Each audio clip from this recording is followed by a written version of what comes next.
Hey everyone, Casey here, 24, female. I've been a fan of this channel for ages. I figured it was finally time to share my wild revenge story. Now, something you should know before we get into this. I've always been a bit of a pushover. My self-esteem growing up was practically non-existent, but I was working on it. Enter Arlen, my knight in shining armor. We met in college and I knew he was the one. Arlen was kind, patient, and understanding. This was crucial because I have chronic depression, and trust me, I could have some really rough days. But Arlen stuck by me with no complaints, just pure love and support always. Now, here's where the plot thickens. Arlen's mom, Catherine, entered the scene. I thought, hey, having a strong, confident mother-in-law like her could be good for my self-esteem, right? Boy, was I wrong. Catherine was a force to be reckoned with, and not necessarily in a good way. Picture J-Lo's fierceness, but imagine it directed at you all the time. As the years went by and Arlen and I were still dating, I started seeing more and more of Catherine's true colors. She wasn't just confident, she was domineering. It felt like she wanted to control every aspect of our lives. And I, being the pushover that I was, went along with it to keep the peace. Arlen was a mama's boy, and challenging his mom was like walking on eggshells. Plus, I didn't want to make a fuss because, well, for a long time, I thought that I was the problem. I thought that I just couldn't handle her because of her confidence and that I was a weak, sensitive little boy. Boy, was I wrong. Oh my goodness, Casey, what on earth are you wearing? It's just sweats. No, this is awful. Remind me to take you shopping. Come on, Mom. Don't talk to her that way. Oh, shut up. I'm not talking to her in any way, just as a concerned future mother-in-law. She would always give me this hot and cold behavior. She loved backhanded compliments, so it was hard for me to determine whether she was just being feisty or downright bitchy. So here's the deal. Catherine, my mother-in-law, is not your typical middle-aged woman. She's the kind who still parties like it's 1999, and I'm not talking about a quiet evening with a glass of wine. No, we're talking shots of vodka, whiskey, tequila, you name it. Just out here living her best life all day, every day. Now, don't get me wrong, I understand the appeal of a good time, but when your mother-in-law is throwing back shots like she's still in college, it can get a little, well, wild. And this isn't just a recent development. Catherine has been a party animal from the get-go. In fact, her partying ways back in college is what landed her in a bit of a pickle, pregnant at 19 with Arlen. Classic case of not knowing who the dad was because she was living life on the edge. You'd think someone her age would have outgrown those antics, but nope. Catherine was still going strong. Now, I tried to cut her some slack for her attitude, considering her history. I mean, it's not easy being a single mom at 19, not knowing who the father is and having little to no support from friends and family. But her wild and mean streak was taking a toll on my mental health. Every time I was around her, my anxiety would flare up like hormonal acne, and I'd feel like garbage. It was a constant battle between my desire to keep the peace and my need to stand up for myself. So I decided to spill the beans to Arlen. I poured my heart out, explaining how Catherine's behavior was affecting me. Babe, we need to talk. What's wrong, babe? It's about your mom. I know she can be a bit crass and wild, but I don't know, babe. It's getting to me. Oh my God, I didn't realize. I'm so sorry. I'm going to talk to her today. Don't you worry about a thing. I know she can be a bit much sometimes, so I'm going to ask her to let up with the jokes and stuff, okay? Thanks, babe. So just as he said, he had a talk with his mother, and for some days I felt at peace. Catherine didn't text me or apologize or anything. I just assumed that things were going to be okay, but obviously that wasn't the case. Catherine called me out of the blue one day and I answered it. Hey, Kath. Cut the crap, Casey. What's your deal with me? Huh? You trying to turn my son against me, is that it? Huh? What? What are you talking about? You think you can just waltz in here and make me look like the bad guy? Well, you got another thing coming. Catherine, I don't know what you're talking about. Don't act all clueless now. You told Arlen that I was being too mean to you.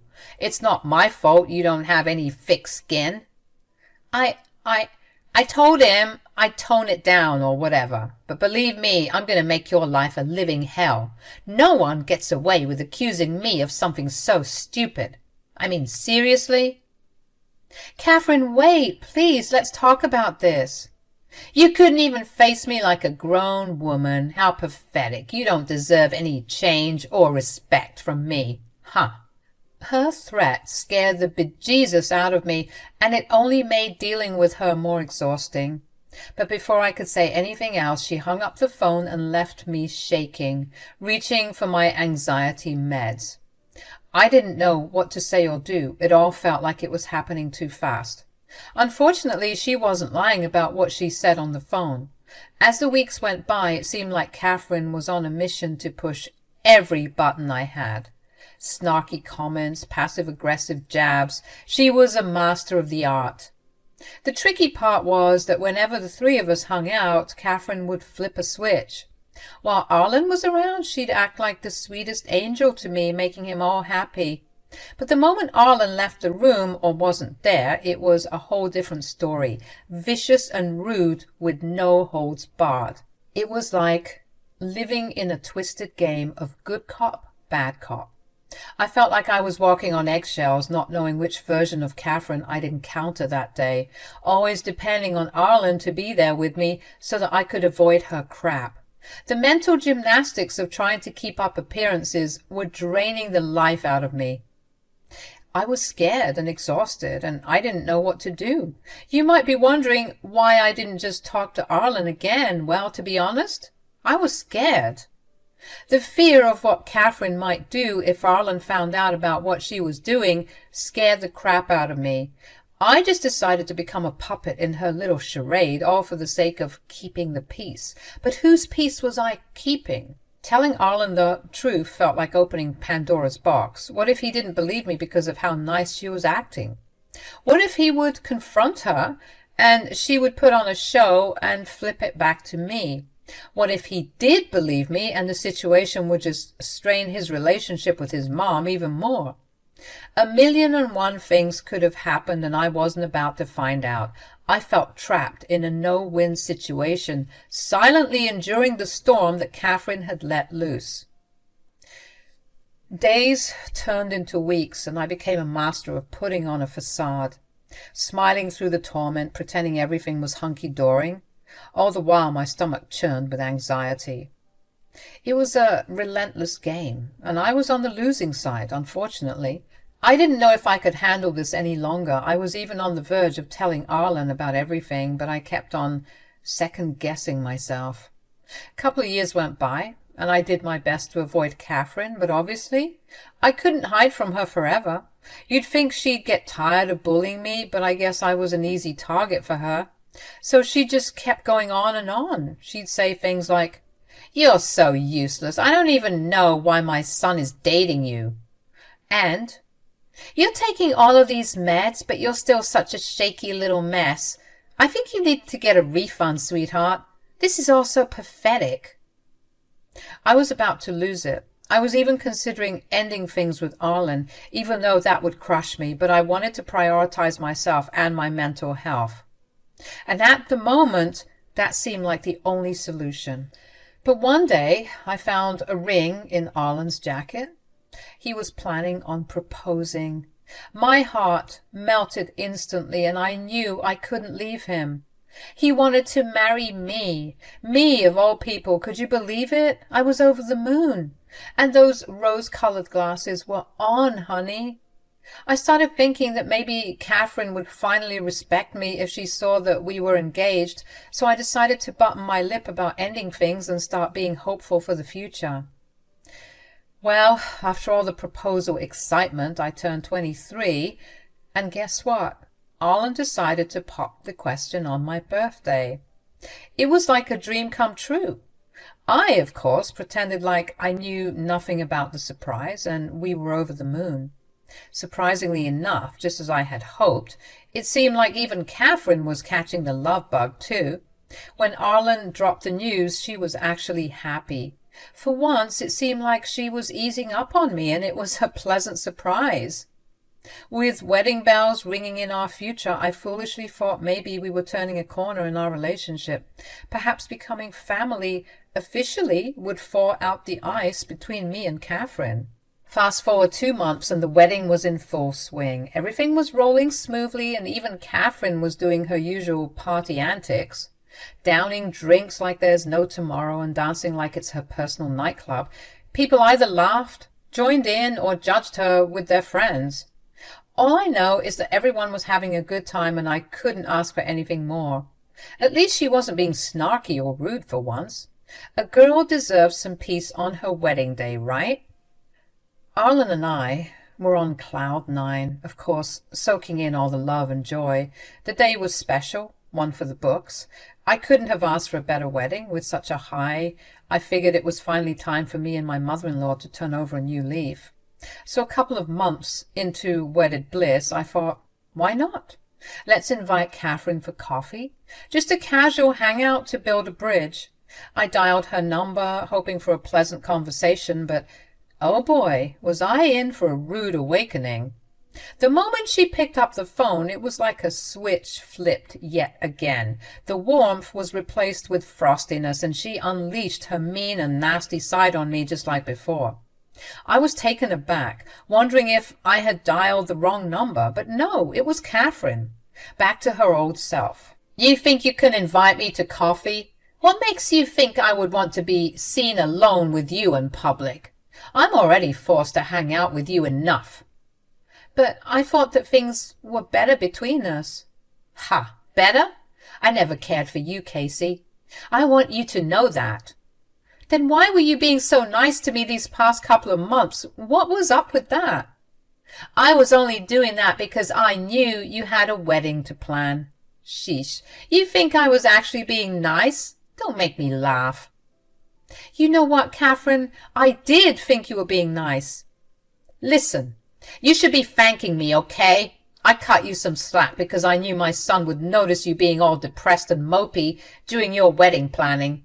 Then he'd start prying, and knowing you, you'd crack under the pressure. You're like a delicate little leaf just shaking in the wind. I had to do it.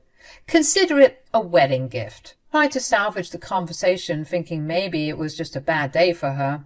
But the more we talked, the clearer it became. She hadn't changed a bit. The facade at the wedding was just that, a facade. I hung up feeling a mix of disappointment and frustration. It was a harsh reality check. No matter how much I hoped for a better relationship with my mother-in-law, the truth was staring me in the face. Catherine wasn't about to turn over a new leaf. The question was, how would I deal with it? To be honest, for a long time, I didn't know. The good thing was I didn't have to know what to do, because one day Catherine just up and left. Life has its own way of throwing curveballs, doesn't it? You heard that right. Catherine pulled off a disappearing act that no one saw coming. One day she just left us, vanishing into thin air like a magic trick, leaving everyone scratching their heads. At first, I have to admit, I was kind of relieved. Catherine's toxic energy was gone, and it felt like a weight lifted off our shoulders. While everyone was worried, I was low-key chilling. I thought she might be off somewhere trying to find a new rich man to exploit, thinking she'd resurface with a new story and more drama. Sue me for enjoying some peace and quiet for a while. But 1 month had gone by, and my relief was slowly being replaced with worry. Then another month went by, and we went into full panic mode. Arlen and I started to get genuinely concerned about her safety. In desperation, we filed a police report, hoping they could help us find some answers. However, the police weren't exactly sympathetic or hopeful. They questioned why we took so long to report her missing. The longer you wait, the lower your chances of getting answers you'd like to hear, they said. It was a tough pill to swallow. Arlen was broken. It tore at my heart to see him like that. She's always been reckless, I know that. But disappearing like that, for this long, something is wrong, Case. I can feel it. I know this is a lot to handle, Arlen, but I promise you we'll find her. How could she be so stupid? What was she thinking, disappearing like that? Do you think she did this on purpose? Babe, I think you need to sit down, okay? This is a lot and you need to rest. I'm so sorry about everything that's going on. As his wife, I did my best to comfort him, but the uncertainty was eating at both of us. A total of 7 months had passed, and we were forced to accept the grim possibility that Catherine might no longer be alive. We tried everything, search parties, news interviews, social media campaigns, but all in vain. It was a dark time for Arlen and me. 2 more months passed, making it a total of 9 months since Catherine went missing. Arlen and I had slowly started to accept that she might never be found. We were doing our best to pick up the broken pieces, trying to move forward without the closure we desperately wanted. Just as we were settling into our new reality, life threw us yet another curveball. I was in the kitchen cleaning the dishes when the doorbell went crazy. I figured it was probably just the neighborhood kids playing pranks again, but when I opened the door, I was met with the shock of a lifetime. There stood Catherine, alive, but not so well. She looked like a mess, just dirty. She also appeared to be high on something. Listen, I don't have much time, okay? You need to hear me. What I'm about to say is going to sound crazy, but I need you to stick with me on this, okay? Okay? I was too stunned to speak because what added to the shock was that she was holding a newborn baby in her hands. Even though I was as quiet as a mouse, Catherine, in her crazy state, started singing like a canary. It was the first time I saw Catherine look scared, vulnerable even, and the entire situation overwhelmed me. I didn't know what to make of it. The woman who had disappeared without a trace, leaving everyone in pain, was now standing on my doorstep looking like she'd been through the ringer. And what about the baby? The whole scene raised more questions than it answered. What's going on? Whose baby is this? Like I said, I don't have time to explain. The police are on their way, and I need you to pretend that this baby is yours and hide me in your bathroom. What? Oh my God, Casey, I don't have time to deal with your airheadedness right now. What part of this are you not getting? All of it. Ugh, I don't even know why I came here, but I'm here now and I need your help, okay? I think they saw me coming here, so they'll be here soon. Take the baby. Not until you tell me everything that's going on and where you've been. We were worried about you, you know. How could you vanish like this? And why do you look like that? Are you high? Is this baby stolen? What? No, that's crazy. It's my baby. She said that as if it was the most normal thing to say. I felt like I was in some horrible nightmare. It's my baby, okay? I gave birth a week ago. That's why I've been gone. I couldn't face you people with a baby bump. Who's the father? Some man I met in Cali, okay? Jesus, is this an interrogation? I told you, I won't help you until I get all the details. Ugh, fine. His name is Ernesto. He's this swanky guy who's really cool and rich. He's been my secret lover for like 3 years now. 3 years? Why didn't you tell us? Because he does some not so legal things. Is that why the police are on their way? Casey, you're getting on my nerves. Let me in and take the damn baby, will ya? I swear to God, it's like I'm talking to a plank of wood, so dense. Even in this crazy situation, Catherine still found time to be a jerk to me. It's almost impressive how she can keep up her bad attitude. I asked Catherine if she was sure the cops were coming, and she was all confident and scared, saying they were on their way. So, against my better judgment, I let her inside and took the baby. Time passed, and no sign of the cops. Catherine, thinking they wouldn't show up, went back to her usual mean self towards me. Unfortunately, Arlen was away on a business trip and he wouldn't be back for another week. I didn't tell him about this because I didn't want him to worry. Don't judge me, you all. I panicked. It was all too much to handle. So that means we were left alone with each other and a newborn baby to take care of. All of those feelings of anxiety came back. Catherine, maybe because she was high and or stressing out, started telling me more about her situation, stopping often, showing a mix of embarrassment and anger at her current problem. Turns out this Ernesto guy she got mixed up with was really bad news, dealing in all sorts of shady stuff. Now, she was being chased after by the cops because of the crap he was doing. 2 days went by and it seemed like the police had lost Catherine, and she had become ruder and ruder with each passing minute. She also dumped her baby on me like I was some nanny, and I was getting fed up. But just when we thought we might catch a break, I heard the doorbell ring, and to my surprise, 2 police officers stood at the door. I was holding the baby and Catherine was pigging out on the couch. When the police arrived, Catherine sprinted to the kitchen to hide like a kid caught with their hand in the cookie jar. The cops started asking questions, describing Catherine's appearance and wanting to know if I knew anything about her. That's when it hit me, the perfect chance for some payback. I was going to save her, but then I thought, why?